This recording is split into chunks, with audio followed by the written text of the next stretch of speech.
바나바가 바울과 함께 안디옥에서 말씀을 약 1년 동안 가르치는데요. 말씀을 가르치고 전하면서 안디옥에서 점점 믿는 무리가 예수 제자가 점점 늘어납니다. 그러자 안디옥 사람들을 예수를 믿는 사람들을 뭐라고 부릅니까? 그리스도인이라고 부르기 시작합니다. 이 그리스도인, 누군가 나는 그리스도인이다라고 이야기하면 어떤 의미냐면 나는 예수님을 믿고 따르는 사람입니다라는 그런 의미죠. 그렇죠? 내가 어떠한 사람인지를 고백하고 선포하는 이 믿음의 고백이 나는 그리스도인이다라는 고백이죠. 이 그리스도인이라는 고백, 이 단어는 그 이후에 즉 2000년 넘게 동일한 의미로 사용되고 있습니다. 이 그리스도인이라는 말이 예수를 믿고 따르는 사람이라는 표현으로 사용되었듯이 1세기 말에 요한이 교회를 섬길 때 외부적으로는 로마가 점점 교회를 더 심하게 박해하고 시작하고 교회 내부적으로는 거짓 복음을 전하는 이단들이 생겨서 교회가 어지럽게 됐던 때에 이런 혼란 중에도 끝까지 믿음을 지키고 그 믿음의 성도로서의 삶을 꿋꿋이 살아가는 그 성도들을 향해서 요한은 이렇게 불렀죠. 빛 가운데 거하는 자. 이것이 요한 1서에서 요한이 우리에게 가르쳐주는 성도의 정체성이라고 할 수 있습니다. 우리는 요한 1서의 말씀을 통해 계속해서 빛 가운데 거하는 자가 어떠한 사람인가, 어떻게 살아야 하는가에 대한 말씀을 계속해서 나누고 있고 오늘도 동일하게 그 주제로 맞춰서 함께 말씀을 나누려고 합니다. 모두가 힘들고 어려운 시기를 보내고 있는데 우리가 믿음을 지키는 성도로서 어떤 마음가짐과 정체성으로 살아야 하는지, 또 성도로서 우리에게 이렇게 살았으면 좋겠다라고 말씀하시는, 우리 요구하시는 주의 음성을 듣는 시간이 되기를 주의 이름으로 축원합니다. 18절에 보게 되면요, 요한 1서를 읽고 있는 수신자들에게 당시 초대교회 성도들과 우리에게 이렇게 이야기합니다. 아이들아라고 불립니다. 그렇죠? 아이들이라고 부릅니다. 이것은 요한이 아비의 마음으로 교회를 바라보고 있는 그 사랑의 마음을 담은 표현입니다. 요한은 아비처럼 사랑하고 아끼는 교회를 향해서 18절에서 이렇게 말씀하죠. 같이 한번 읽겠습니다. 아이들아, 지금은 마지막 때라. 요한은 교회에게 바로 지금이 마지막 때라고 말씀하고 있습니다. 어찌 보면 이것이 요한이 당시 교인들에게, 성도들에게 가르치는 일종의 시대정신이라고 할 수 있습니다. 지금 우리는 이 시대를 코로나 시대라고 부릅니다. 이제는 사람과 사람이 함께 만나서 이렇게 온택트를 통해 서로 교제를 했다면, 이 코로나 시대에는 우리 많은 삶의 부분이 이제 비대면 언택트로 바뀌었습니다. 그래서 우리가 살고 있는 지금 이 시대를 설명하는 단어가 있다면 바로 이 코로나 시대, 언택트 시대, 이거라고 설명할 수 있겠죠. 그런데 요한은 1세기 당시 로마의 박해가 점점 거세지고 복음을 변절시키고 왜곡시키는 이단의 유혹 가운데서도 살아갔던 성도들을 향해서 이렇게 말씀하고 있다는 거죠. 아이들아, 성도들아, 지금이 바로 마지막 때단다. 우리 주님이 약속하시고 우리 주님이 다시 오시겠다고 말씀하신 것들을 기억하지, 바로 주님이 다시 오실 때가 가까이 왔단다. 하나님이 이 땅을 심판하실 그 마지막 때가 바로 지금이단다라고 성도들에게 말씀하고 있습니다. 바로 이것이 믿음을 가지고 이 땅을 살아가는 성도들의 가져야 할 시대정신이 아니겠습니까? 예루살렘 교회에 가졌던 독특한 신앙생활의 특징이 뭐냐면 바로 이겁니다. 건강한 종말론적인 신앙관이라고 말씀드릴 수가 있습니다. 예루살렘 교회 성도들은 예수님이 어떠한 분인지 그들은 직접 눈으로 경험했습니다. 예수님이 공생의 기간에 하신 말씀을 직접 들었고, 예수님이 십자가에서 달려 죽으신 것을 눈으로 보았고, 부활하신 주님을 만났습니다. 그리고 부활하신 주님이 40일 동안 함께 머무시면서 말씀을 가르치시고 인도하시고 또 직접 눈으로 하늘에 승천하신 것을 보셨거든요. 예수님이 말씀하셨죠. 너희가 본 것과 같이 내가 속히 오리라 말씀하신 그 말씀을 붙잡았기 때문에 예루살렘 교회 성도들은 예수님을 향한 믿음이 흔들리지 않았습니다. 다시 오리라는, 속히 오리라는 예수님의 말씀을 믿었기 때문에 그들은 사실 이것 내 것을 구분하는 이런 소유의 개념이 필요 없었다는 거죠. 예루살렘 교회 성도들은 서로의 필요에 따라서 자신의 소유를 나누는 사랑의 공동체를 이룰 수 있었습니다. 항상 모이기를 힘썼고 모여서 한 마음으로 기도하고 하나님을 찬양하고 예배했습니다. 그리고 함께 모여서 전도하기 힘썼죠. 거기에 머무는 것뿐만 아니라 하나님이 지금 내게 맡기신 삶의 현장에서 예수님이 오실 그날까지 내게 맡기신 그 삶의 현장에서 최선의 삶을 살아가는 것, 이것이 바로 초대 예루살렘 교회의 성도들이 가졌던 건강한 종말론적인 신앙관이라고 할 수 있습니다. 그런데 문제는 뭐냐면 1년, 2년, 5년, 10년이 지나도 예수님이 오시지 않는 겁니다. 그러자 초대교회 안에 있었던 이러한 건강한 종말론적인 신앙관, 예수님을 기다리는 그 마음이 점점 사라지고 말았어요. 기대와 달리 예수님의 재림이 점점 늦어지고 박해와 혼란 때문에 믿음을 지키기 어려워진 때에 요한은 성도들에게 바로 지금이 마지막 때라고 다시 한번 말씀하고 있다는 겁니다. 그리고 왜 지금이 마지막 때인지 그 이유를 18절에서 이렇게 말합니다. 같이 한번 읽겠습니다.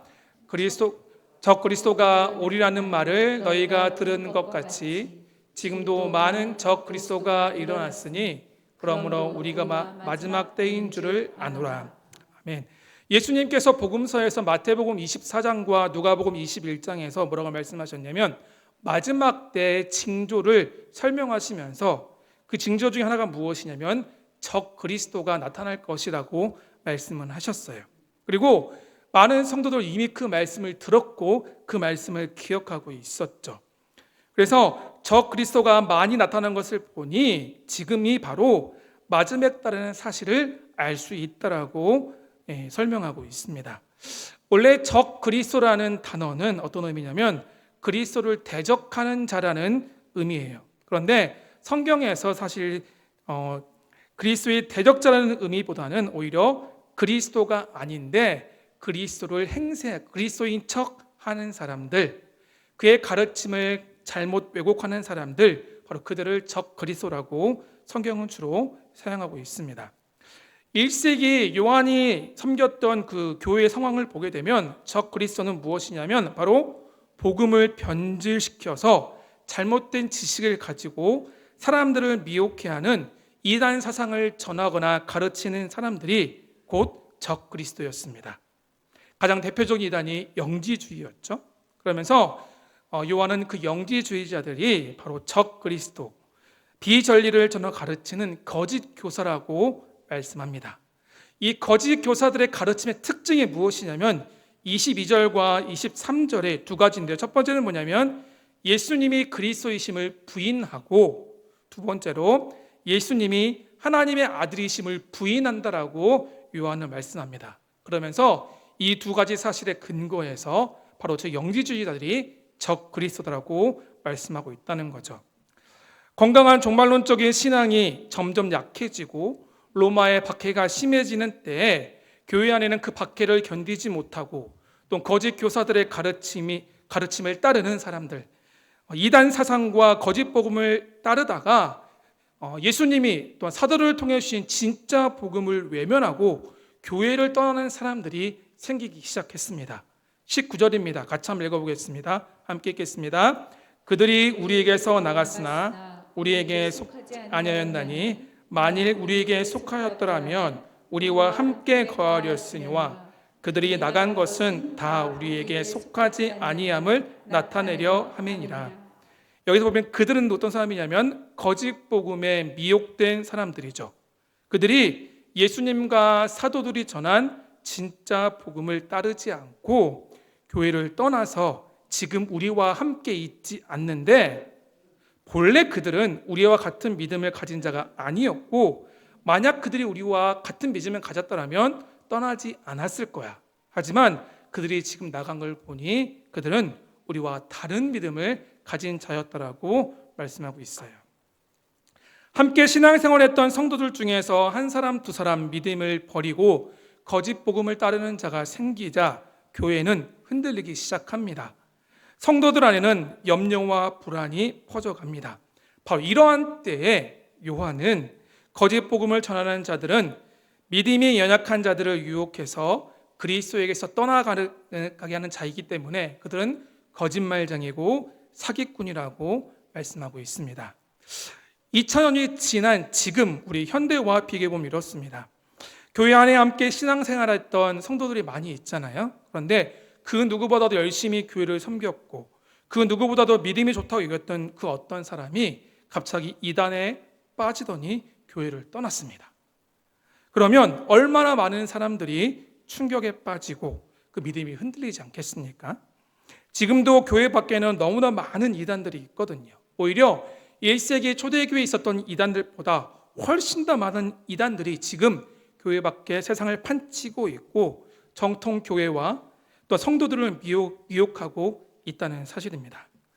이렇게 2000년이 지난 지금도 여전히 거짓 교사들과 적 그리스도가 판치고 있는 것을 보면 바로 지금도 요한이 말씀한 것 같은 마지막 세대가 확실하다는 사실입니다. 요한은 우리에게 빛 가운데 거하는 삶을 성도에게 바로 지금이 우리가 사는 이 순간이 마지막 때라고 말씀하고 있습니다.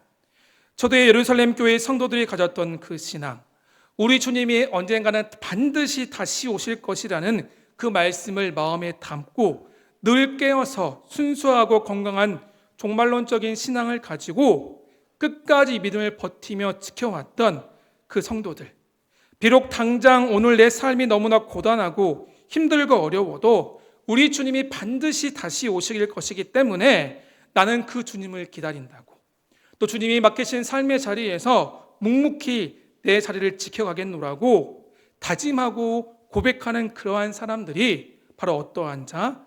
마지막 때에 빛 가운데 거하는 자라고 말씀하고 있다는 사실입니다. 사랑하는 성도 여러분, 특히 이 시간 함께 모여서 예배하는 우리 모두가 이러한 성도가 되기를 주의 이름으로 축원합니다.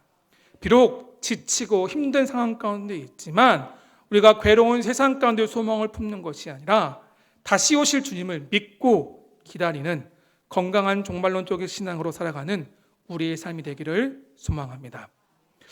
로마의 박해와 거짓 교사들의 미혹에 빠져서 참 믿음을 버리고 교회 공동체를 떠난 사람들이 생기자 불안해진 성도들에게 요한은 이렇게 지금이 마지막 때다, 주님이 반드시 다시 오신다, 그 주님을 기다리자라고 다시 한번 그 믿음을 확인시킨 다음에 지금과 같이 마지막 때 빛 가운데 거하는 성도가 어떠한 삶을 살고 그러한 성도가 받아 누리는 은혜가 무엇인지를 이제 요한은 우리에게 소개합니다.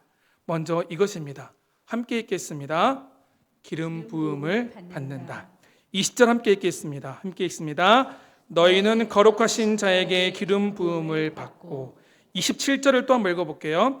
너희는 주께 받은 바 기름 부음이 너희 안에 거하나니. 아멘. 요한은 20절과 27절에서 말씀하기를 빛 가운데 거하는 성도는 기름 부음을 받았다라고, 그리고 그 기름 부음이 이미 우리 안에 있다라고 말씀하고 있습니다.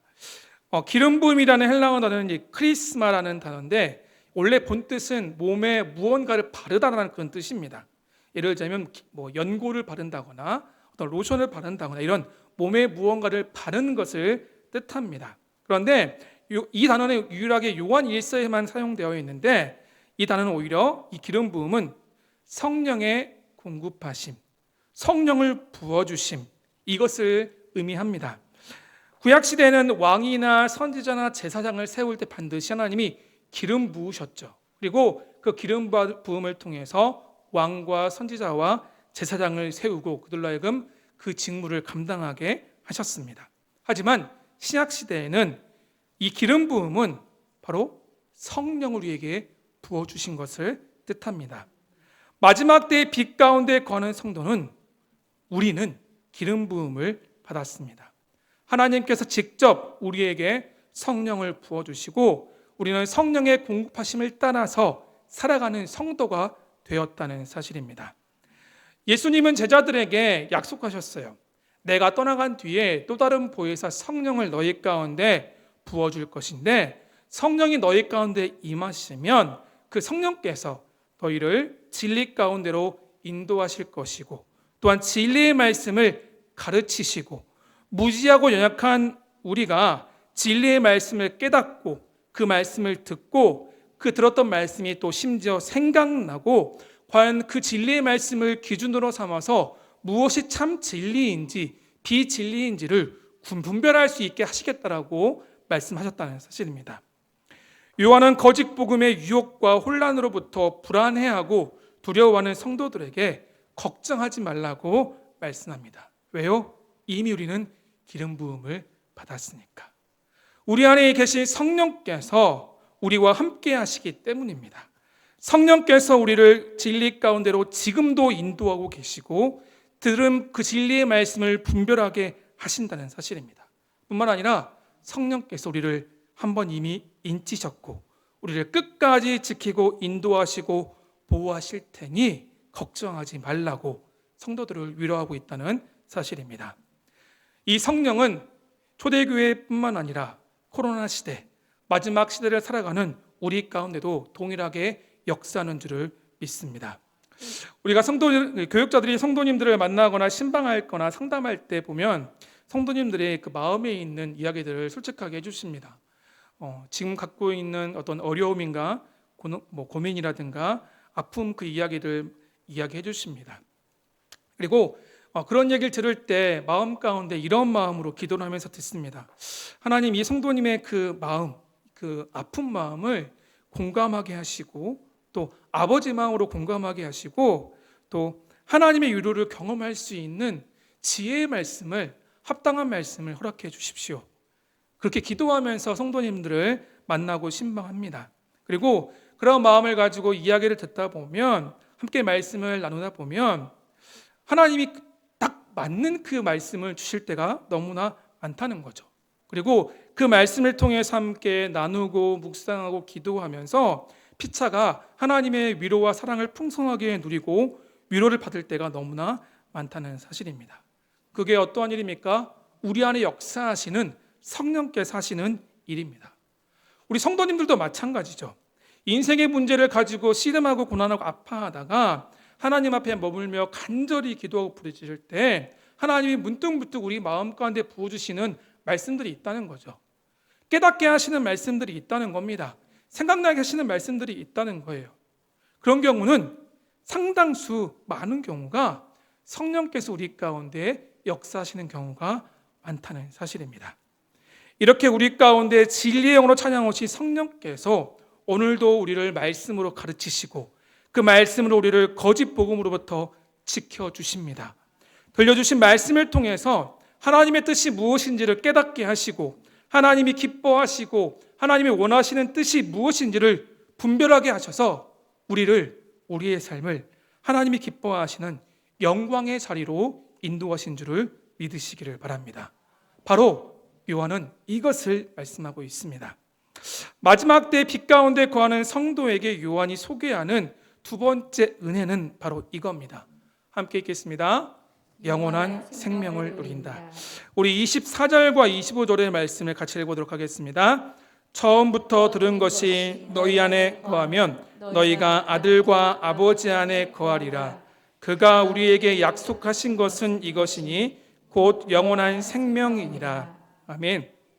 요한이 이렇게 말씀하죠. 처음부터 하나님이 너에게 주신 그 말씀이 있는데 그 복음의 말씀을 붙잡고 그 말씀을 놓지 않고 우리가 그 말씀 안에 거하고 그 말씀이 우리 안에 살아 역사할 때 우리는 무엇을 경험하냐면 우리가 이 땅에 살아가고 있지만 하나님 아버지 안에 아들 안에 거하게 되는데 그것을 통해 우리가 영원한 생명이 있음을 확인하게 된다라고 말씀하고 있습니다. 우리가 처음 들었던 복음을 통해서 주님을 이미 만났습니다. 그리고 주님이 주신 그 말씀을 통해서 우리는 그 말씀을 깊이 묵상하고 말씀을 붙잡고 주 앞에 엎드려 나아갈 때 주님을 더 깊이 만나고 주님을 더 깊이 알아갈 수 있기 때문입니다. 그래서 요한복음 3장 6절과 17절 3절에서 우리 안에 있는 영원한 생명, 영생에 대해서 이렇게 말씀합니다. 아들을 믿는 자에게 영생이 이미 있고 또한 영생은 무엇이냐면 곧 유일하신 참 하나님과 그가 보내신 자 예수 그리스도를 아는 것이라고 성경은 우리에게 말씀하고 있습니다. 결국 우리에게 허락하신 영원한 생명은 예수 그리스도 안에 있음을 믿으시기를 바랍니다. 우리가 주의 말씀을 붙잡고 주 안에 거할 때 참 생명 되신 예수 그리스도가 우리 안에 거하고 예수 그리스도 인하여서 우리 안에 역시 영원한 생명이 있음을 믿으시기를 바랍니다. 요한은 박해와 유혹에 대한 염려와 두려움이 가득한 교회 성도들에게 지금처럼 변함없이 진리의 말씀을 굳게 붙잡고 아버지와 아들 안에 거하는 우리에게 영원한 생명이 있으니 두려워하지 말라고, 걱정하지 말라고, 염려하지 말라고 말씀하고 있다는 거죠. 사랑하는 여러분, 요한을 통해서 우리에게 주시는 이 주님의 말씀을 우리가 마음으로 받기를 소망합니다. 어렵고 힘든 시기를 보내는 우리를 위로하시고 격려하시고 우리에게 용기를 주시는 주의 음성을 들었으면 좋겠습니다. 이 마지막 시대에 하나님 우리에게 주신 이 진리의 말씀, 복음을 굳게 붙잡기를 바랍니다. 이 복음이 우리를 아버지와 아들 안에 거하게 하시고 빛 가운데 거하는 우리가 약속하신 영원한 생명을 받아 누리고 있다는 사실을 다시 한번 확인시켜 줍니다. 지금까지 말씀을 정리해보면 이렇습니다. 요한은 그 로마의 박해와 이단의 위협 가운데 있는, 그래서 두려움 가운데 있는 성도들에게 말씀하죠. 거짓 교사가 판치는 바로 지금이 마지막 때라는 사실을 다시 한번 인식시킵니다. 그리고 마지막 때 빛 가운데 거는 성도에게 하나님이 이미 기름 부으심을 허락하셨고 우리에게 성령을 주셨고 그 성령으로 하여금 말씀 가운데 진리 가운데로 인도하신다라고 교훈합니다. 그리고 아버지와 아들 안에서 영원한 생명이 우리에게 허락되었다라고 말씀하고 있습니다. 이렇게 빛 가운데 거하는 성도들과 교회를 위로한 이후에 마지막으로 요한은 2장 마지막 부분에서 이렇게 다시 한번 확인시켜주고 당부합니다. 같이 한번 읽겠습니다. 담대하라. 28절의 말씀입니다. 제가 한번 읽어볼게요. 그가 강림하실 때 우리로 담대함을 얻어 그 앞에서 부끄럽지 않게 하려 함이니라. 아멘. 요한은 성령의 그 내주하심과 영원한 생명을 얻은 성도는 이미 아버지 안에 아들 안에 거하고 주님이 다시 오실 것을 믿고 하루하루를 살아가기 때문에 우리가 마지막 때 주님을 만나고 주님 앞에 설 때 우리는 어떻게 된다고요? 담대하게 된다는 거죠. 주님 앞에 우리가 부끄러울 것이 없이 담대한 자로 서게 된다라고 요한 우리에게 말씀하고 계십니다. 그리고 우리가 주님 앞에 담대하고 부끄러울 것이 없는데 그렇다면 이 땅에 살아갈 때 우리는 당연히 세상 앞에 두려울 것이 없겠죠. 우리는 세상 앞에 담대할 수 있다는 사실입니다. 마지막 때 빛 가운데 거하는 성도는 진리의 말씀과 더불어 아버지와 아들 안에 거하게 되고 마침내 담대함을 얻게 되는 줄 믿습니다. 우리 주님께서 이 땅에 다시 심판주로 오시는 날에 주님 앞에 부끄러움을 당하지 않을 뿐만 아니라 이 땅에서도 세상에 부끄럽지 않고 세상에 수치를 당하지 않는 담대한 믿음으로 살아갈 수 있음을 기억해야만 합니다. 그래서 시편 31편 24절은 우리에게 이렇게 말씀합니다. 같이 한번 읽겠습니다. 여호와를 바라는 너희들아 강하고 담대하라. 아멘. 또 히브리서 10장의 말씀을 보게 되면 읽진 않겠지만 성경 우리에게 말씀하기 뭐냐면 우리가 이 땅에 살면서 고난 때문에 큰 싸움을 하게 되는데 그것을 견디어낸 것을 생각하면서 세상에서 담대하라고 말씀합니다. 너희가 세상 가운데 살아갈 때 담대한 것을 잊지 말고 그 담대한 믿음을 가지고 꿋꿋하게 살아가라고 말씀하셔요. 왜냐하면 그럴 때 마지막 때 큰 상을 얻게 되기 때문이라고 우리를 위로하십니다. 그럼 사랑하는 성도 여러분, 우리 앞에 놓인 인생의 시험과 문제 앞에서 더욱더 담대할 수 있기를 주의 이름으로 축원합니다. 우리를 넘어뜨리는 사단의 유혹과 죄 앞에서도 두려워하지 마시고 포기하지 마시고 담대하시기를 바랍니다. 말씀을 정리하겠습니다. 요한은 빛 가운데 살아가는 우리에게 핍박과 거짓 교사의 가르침이 난무하는 바로 지금이 마지막 때라고 우리에게 말씀하고 있습니다. 그리고 이 마지막 때를 살아가는 우리에게 이렇게 당부하시죠.